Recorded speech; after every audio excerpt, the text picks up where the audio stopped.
বিগত বহু মাস যাবৎ সামরিক বাহিনীদের হাতে ম্যাজিস্ট্রেসি পাওয়ার ছিল বা আছে এখনো, কিন্তু আমার মনে হয় যে সামরিক বাহিনীরাও অনেকে ভুলে গেছে যে তার কাছে ম্যাজিস্ট্রেসি পাওয়ার আছে। হ্যাঁ, সো এইটা একটা মানে অদ্ভুত প্যারাডক্স। জনাব ওয়াকারুজ্জামান তো নিজেই বলছেন তিনি সবকিছু দেখাশোনা করছেন। সংকটটা তো আসলে ওই জায়গায় যে আসলে কেন ভুলবেন, এই প্রশ্নটা আসলে যে আমরা তো বাদ রাখলাম না কাউকে আর কি, যেমন উপদেষ্টাদেরও ধরি, আমলাদেরকেও ধরি, আসলে আবার সামরিক বাহিনীও ধরি।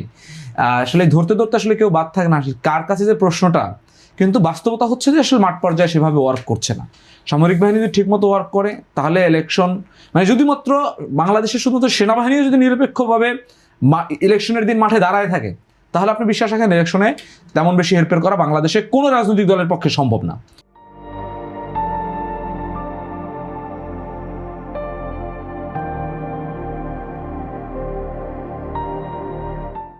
একবারে আমি গ্যারান্টি দিয়ে বলছি, যত বড় আপনি মানে সন্ত্রাসী মাফিয়া চাঁদাবাজ এখন দেখেন না মাঠে, এদেরকে তো আমরা দেখছি, বহু বছর দেখছি, যে শুধুমাত্র যদি এই সামরিক বাহিনী কিংবা বাহিনীকে তারা ব্যবহার করতে না পারে, এদের কারো আসলে ওই মানে এদের জীবনে কারো জীবনে ঈদও আসে না আর হরতালও আসে না, যদি এরা যদি বাহিনী ম্যানেজ করতে না পারে।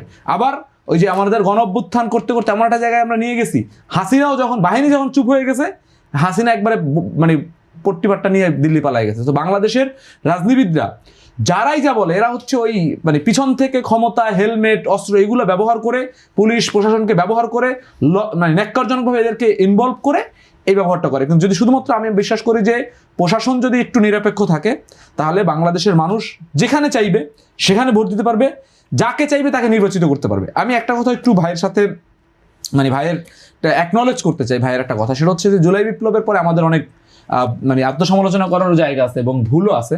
যেমন এই যে গণ অভ্যুত্থানটা আসলে বিপ্লবে কিংবা আসলে পরিবর্তনে রূপান্তর না করার যে দায়, এই দায়টা কিন্তু সত্যি সত্যি আমাদের আছে।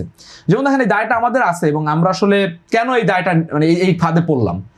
আপনি ইন্টারেস্টিংলি দেখবেন, যেদিন 5 তারিখের রাতের বেলা মিডিয়াতে আপনি এখনো খুঁজতে পাবেন, সকল বাংলাদেশের এখন যারা বিভিন্ন দলের কেন্দ্রীয় চরিত্র, এদের ছবিগুলো যদি আপনি দেখেন, দেখবেন যে এই বৈষম্য ছাত্র আন্দোলনের যে নেতা, যেমন নাহিদ, আসিফ, হাসনাত, সার্জিস, এরা দেখবেন যে টি শার্ট পরা, ঘামে ভেজা এবং মাথায় এই ইয়ে পরা আর কি, পতাকা পরা, একবারেই জাতা অবস্থা, মনেই হচ্ছে যে এরা রাস্তায় মনে হয় মাসের পর মাস ছিল।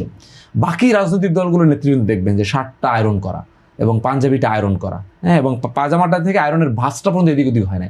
তারা আসলে বোঝা যায় যে কে কোথায় ছিল। এবং ঘটনা হচ্ছে, যখন আমরা 5 আগস্টে যখন আমরা শেখ হাসিনা পালাই গেল, আমরা শাহবাগ থেকে যখন ওই বাংলা মোটরের রাস্তাটা আমরা ছিলাম, ততক্ষণে আমরা ওই রাস্তা দিয়ে আমরা মিছিল দিচ্ছি, আমরা কনফার্ম হচ্ছি, এবং তখনও সাভার সহ বিভিন্ন জায়গায় গুলি চলছে, মানুষ মরছে, পুলিশের সাথে জনতার কনফ্লিক্ট হচ্ছে। ততক্ষণে একটা গ্রুপ ক্যান্টনমেন্টে চলে গেছে এবং আমাদেরকে বারবার ডাকতেছে যে আপনারা ক্যান্টনমেন্টে আসেন। তখন নাহিদ ইসলাম বলছে যে আমরা ক্যান্টনমেন্টে যাবো না, আমাদের বোঝাপড়া হবে শহীদ মিনারে। তারপরে তখন সকল রাজনৈতিক দল, আমরা তখন রাজনৈতিক দল, আমাদের কোনো ফোর্স নাই, আমরা যদি তখন রাজনৈতিক দলের সাথে মুখোমুখি অবস্থা যাই, তাহলে সারা বাংলাদেশের লাশের পর লাশ পড়বে। কারণ তার কর্মী আছে পঞ্চগড়ে, আমার তো নাই, তার স্ট্রাকচার আছে, আমার তো নাই। তারাও তো সেই ইয়াতে অংশগ্রহণ করেছে, আন্দোলনে অংশগ্রহণ করে, সে তো ইয়েতে চলে গেছে, সে তো ক্যান্টনমেন্টে চলে গেছে, তাদের সবার শার্ট তো আয়রন করা।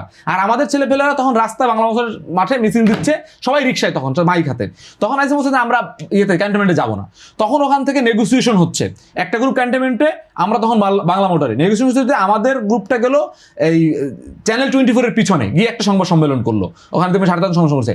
লাস্ট পর্যন্ত নেগোসিয়েশন এমন জায়গায় আসছে, আচ্ছা ঠিক আছে, ক্যান্টনমেন্টও না, শহীদ মিনারও না, তাহলে আমরা আসলে রাষ্ট্রপতি ভবনে আসি, যদি এটাকে আমরা না মানি তাহলে তো রাষ্ট্র ভেঙে যাবে, আরো খারাপ জায়গায় গেছে। কিন্তু এখন দেখেন আমরা কি মনে করছি, আমরা মনে করছি একটা দল বা দুইটা দল 17 বছর নিষ্পেষিত হয়েছে, সে কি প্রথম দিনই জনগণের সাথে বেইমানি করবে?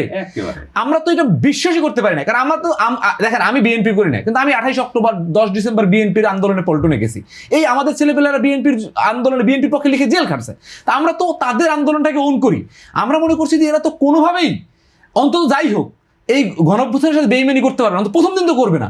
এই জন্য আমরা তাদের কথা শুনছি। আর আমাদের ইনএক্সপিরিয়েন্স ছিল, অভিজ্ঞতার ঘাটতি ছিল, তখন ধমক ছিল যে হ্যাঁ তারা অনেক বড় রাজনীতি দলে সেই ছিল। তো আমরা ওই আয়রন করা ব্যক্তিদের পাশে গেলাম, বয়সে বড় এক্সপিরিয়েন্স, নানা বাস্তবতা ছিল। তা আমরা ঠিকই ওই মানে পাঞ্জাবি আয়রন করা ব্যক্তিদের সাথে গেলাম ইয়েতে, সেখানে গিয়ে দেখলাম যে উপদেষ্টা দরাদরি, নানা ঝামেলা হইলো। হওয়ার পরে তো বাংলাদেশের ক্ষমতার একটা ভাগাভাগি হইলো এবং সত্যি সত্যি আমাদের আরেকটা বিপ্লবের মধ্যে তৈরি হলো। ক্ষতি হলো কার? ক্ষতি হলো জনগণের। কারণ এটা যদি আবার 5 বছর পরে আরেকটা গণঅভ্যুত্থান হয় কোনো সরকারের বিরুদ্ধে, এটার তো কিছু পেয়ে আছে, এটা তো কিছু জনগণ পে করতে হবে। আপনাদেরকে কিন্তু প্রশ্ন উঠছে যে কেন আপনারা 71-এর যারা দেশদ্রোহী ছিল তাদের সাথে আপনারা জোট বাঁধলেন? এক্স্যাক্টলি এই প্রশ্ন তো আছে এবং এই প্রশ্ন আমাদের পার্টির ভিতর থেকেও তৈরি হয়েছে, পার্টির বাইরে থেকেও আসছে। সেই প্রশ্ন নিয়েও আমরা নির্মোহভাবে আমরা আলাপ করতে রাজি। আমাদের দায় নিয়ে আলাপ, যেমন আমি এই গণঅভ্যুত্থানের বিপ্লব না হওয়ার দায় নিয়ে আলাপ করলাম, সেক্ষেত্রে আমাদের এখানে একটা বাস্তবতার সম্মুখীন এসে হয়েছি। যেমন এই যে জুলাই সনদের প্রশ্ন, বিএনপি সহ তার সমস্ত দলগুলো না ভোটের ক্যাম্পেইন করছে শুরুতে। তারা যত যাই করুক, এনসিপি বা যারা আন্দোলন করেছে তাদের প্রতি পুরো দেশের সমর্থন ছিল, যারা আন্দোলন করেছে।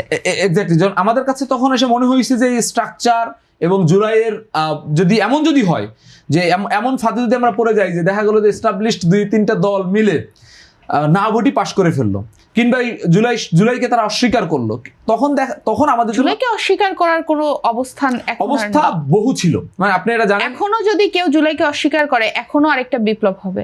এটাকে আপনি অস্বীকার করছে, এখন অস্বীকার করছে, কিন্তু তারা মানে অনেক এটা নিয়ে আসলে লম্বা আলাপ আছে। যেমন দেখবেন যে একবারে একটা দলের ছাত্র সংগঠনের সোশ্যাল মিডিয়া কেন্দ্রীয় পেজ থেকে মতো না ভোটের পক্ষে ক্যাম্পেইন করছে, কিন্তু ওইটা সত্যি। আবার আমি ওই জায়গায় যাই যে জনগণ, এর ইন্টারেস্টিং কাহিনী হচ্ছে যে জনগণ যখন দেখছে যে সে যখন না ভোট নিয়ে এলাকায় যায়, তখন তার দানের শীষের ভোট কমে।